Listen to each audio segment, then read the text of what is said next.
Chapter 11. The Miracle. Charlie entered the store and laid the damp dollar bill on the counter.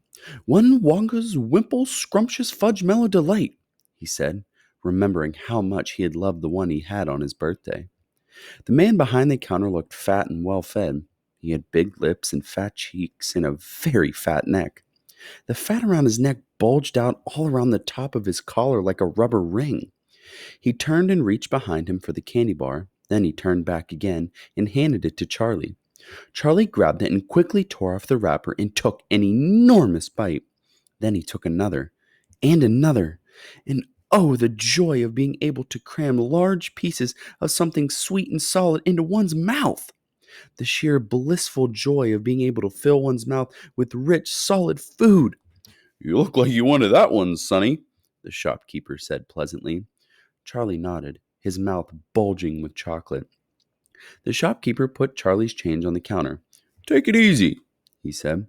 I'll, "It'll give you a gut ache if you swallow it like that without chewing." Charlie went on wolfing the candy. He couldn't stop. And in less than half a minute, the whole thing had disappeared down his throat. He was quite out of breath, but he felt marvelously, extraordinarily happy. He reached out a hand to take the change. Then he paused.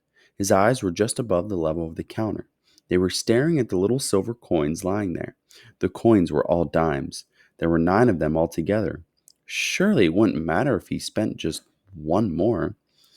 "I think," he said quietly, "I think I'll have just one more of those candy bars.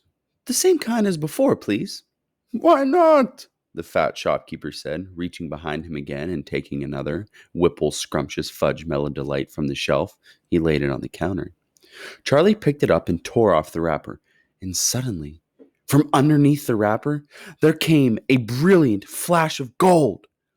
Charlie's heart stood still. "It's a golden ticket!" screamed the shopkeeper, leaping about a foot in the air.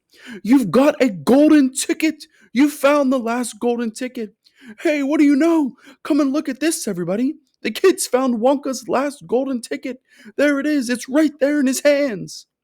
It seemed as though the shopkeeper might be going to have a fit. "In my shop, too!" he yelled. "He found it right here in my own little shop. Somebody call the newspapers quick and let them know. Watch out now, Sonny. Don't tear it as you unwrap it. That thing's precious." In a few seconds, there was a crowd of about 20 people clustering around Charlie, and many more were pushing their way in from the street. Everybody wanted to get a look at the golden ticket and at the lucky finder. "Where is it?" somebody shouted. "Hold it up so all of us can see it." "There it is, there!" somebody else shouted. "He's holding it in his hands. See the gold shining?"